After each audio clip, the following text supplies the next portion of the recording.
అదో 10 లక్షల రూపాయలు అవుతుంది. అంటే ఈ రకంగా ఈ చిన్న వయసులో ఈ రకంగా దోచే కార్యక్రమం, మరి ఇలాంటి వ్యక్తులు అనవసరంగా ఆ రోజుల్లో మరి మోహన్ బాబు గారికి కలెక్షన్ కింగ్ అని పేరు పెట్టారు. ఈయనైతే కరెక్ట్ సరిపోతాడు. ఈవీఎం ఎమ్మెల్యే గారు కలెక్షన్ కింగ్. మరి ఇసుక నుంచి వచ్చే డబ్బు అంట అందరూ చెప్తున్నారు, మేము చెప్పేది కాదు, అక్కడ మీ తాలూకా వాళ్ళు చెప్తున్నారు. ఇసుక నుంచి వచ్చే డబ్బునంట లెక్క పెట్టలేక ఆ లెక్క పెట్టే మెషిన్లు కూడా కాలిపోతున్నాయంట. ఇప్పటికి 3 మార్చారంట. అంటే మరి రోజుకి 25 లక్షల రూపాయలు వచ్చి క్యాష్ పడిపోతా ఉంటే ఆ మిషన్ల మట్టికి ఎంత కౌంట్ చేస్తే, మళ్ళీ బయట అందరికీ చెప్తున్నారంట, పోయిన ఎలక్షన్లో 30 ఖర్చు పెట్టాం, ఈ ఎలక్షన్లో 40 ఖర్చు పెట్టాం, మేము 70 ఎప్పుడు వసూలు చేసుకోవాలి, ఎవరైనా బొకేలు తీసుకుని వచ్చి బొకేలు ఇస్తా ఉంటే బొకేలు వద్దు మాకు పేమెంట్ తీసిరండి అని చెప్పే కార్యక్రమం అంట. ఇది ఇంత దారుణమైన వ్యవస్థ జరుగుతూ ఉంది. మళ్ళీ ఈ మధ్యకాలంలో నా పైన ఏదో గౌతమి సూపర్ బజార్ గురించి పాంప్లెట్లు వేయించాడు. రాజమండ్రిలో దీని గురించి కూడా మాట్లాడదాం. ఇగో పాంప్లెట్లు, ఊరంతా లాస్ట్ టైం 25% కమిషన్ అని ఊరంతా జల్లాడు కదా. ఒక సెకండ్ ఇలాగా రాజకీయాలు డైరెక్ట్గా ఫేస్ టు ఫేస్ చేయి రాజకీయాలు, ఇలా సెకండ్ రాజకీయాలు ఆర్ట్స్ కాలేజీలో జల్లాడు, బస్ స్టాపుల దగ్గర జల్లాడు, కాలేజీల దగ్గర జల్లాడు, మంకీ క్యాప్ పెట్టుకుని జల్లేస్తున్నారు.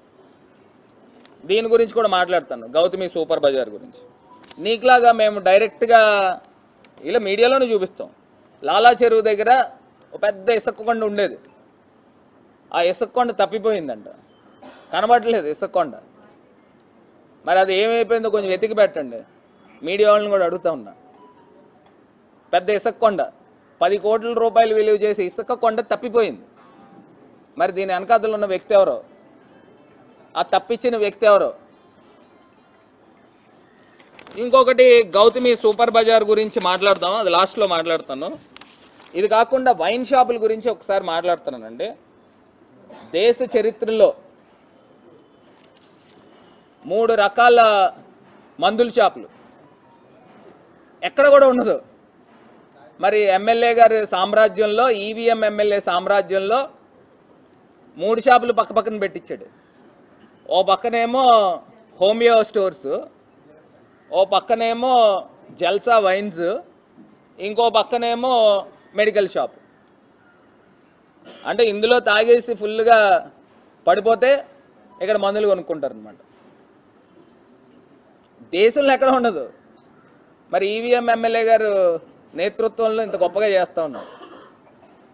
ఇది దీని పక్కన పెడితే ఇంకో చోట మరి సనాతన ధర్మానికి పరిరక్షకులైన ఎన్డీఏ గవర్నమెంట్లో పక్కనే టెంపుల్ ఉంది, దాని పక్కనే వైన్ షాప్ ఉంది. ఇంతకన్నా దారుణం ఎక్కడైనా ఉంటుందా అని అడుగుతా ఉన్నా. ఇంత పెద్ద టెంపుల్ కనబడుతుంది, 2 ఫ్లోర్ల టెంపుల్, దాని పక్కన ఒక వైన్ షాప్. అంటే ఇంత దారుణం చూడండి.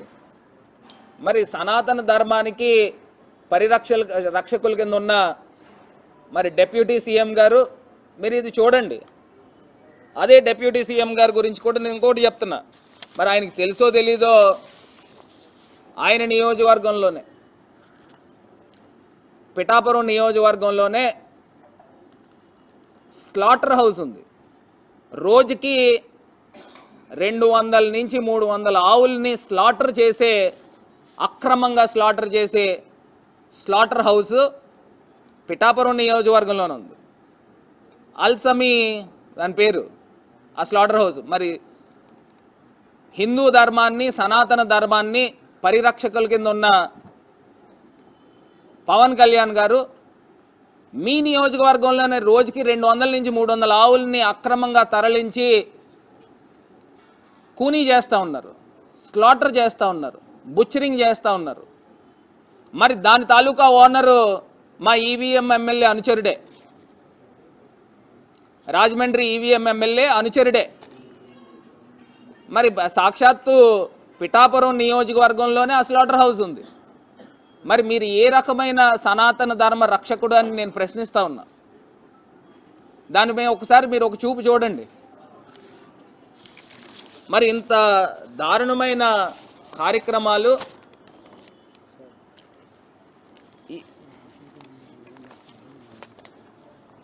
ఈవీఎం ఎమ్మెల్యే గారి యొక్క పర్యవేక్షణలో జరుగుతూ ఉన్నాయి. సరే, ఇది పక్కన పెడితే ఇప్పుడు ఈ అంశాల గురించి మాట్లాడుతున్నాం కదా. ఏది గౌతమి సూపర్ బజార్ యొక్క నా పైన దుష్ప్రచారం చేశారు. రాజమండ్రిలో 5 కోట్ల అతిపెద్ద స్కామ్, వైసీపీకి చెందిన మాజీ ఎంపీ నాయకత్వంలో గౌతమి కోఆపరేటివ్ సూపర్ బజార్ కుంభకోణం అట. మీకు తెలుసా? మళ్ళీ వెనకాతలేవో మొత్తం ఇంత లిస్ట్ రాశాడు. నేను అడుగుతున్నా, అది పొద్దున్నే నేను ఆఫీసర్లకు ఫోన్ చేసి నేను కనుక్కున్నా, మొత్తం ఎన్ని గజాలండి, అసలు ఏం జరిగింది చెప్పండి. అది మొత్తం 370 గజాలంట. రోడ్డు వైండింగ్ పోంగా మిగిలింది 250 గజాలు ఎంతో మిగిలింది. దానికి 2022లో మావిడి సూర్య భగవాన్ అనే వ్యక్తి లీజుకు తీసుకున్నాడు.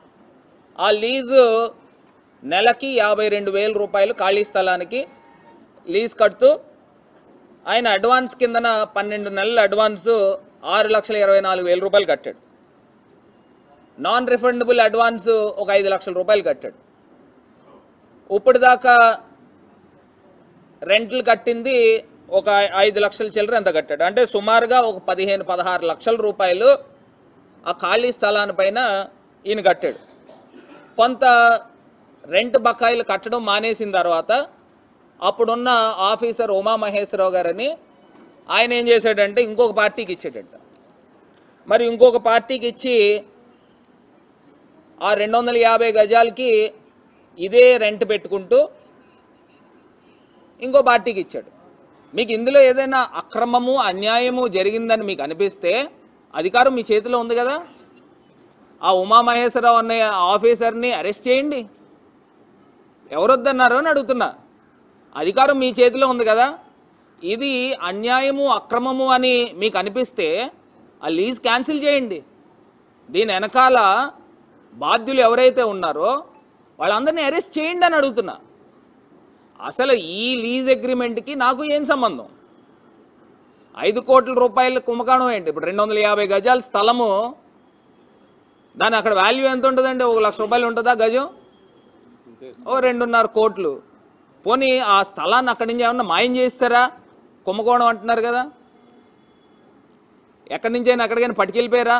లేకపోతే దాని మీద ఏమన్నా మీకులాగా దొంగ డాక్యుమెంట్లు క్రియేట్ చేసి వేరే వాడికి ఏమన్నా అమ్మేశారా స్థలాన్ని? లేదు కదా. ఒక ఖాళీ స్థలం మీద 52,000 నెలకి అద్దె కడుతున్నారని అంటే నాకు తెలిసి మంచి డీలే. 52,000 కట్టడం ఓ 250 గజాలకి. పోనీ దాన్ని ఓపెన్ ఆక్షన్ పెట్టి పోనీ 1 లక్ష రూపాయలు రెంట్ వచ్చేటట్టు పెట్టుకోండి. ఎవరొద్దన్నారు? ఒకవేళ ఇందులో అక్రమము అన్యాయం జరిగిందని మీకు అనిపిస్తే, లేకపోతే వాళ్ళకి అనిపిస్తే అరెస్టులు చేయండి. దీని వెనకాతలు పోనీ ఎవరైనా ప్రమేయం ఉంటే వాళ్ళని అరెస్టులు చేయండి. నేను విచారణకి సిద్ధం.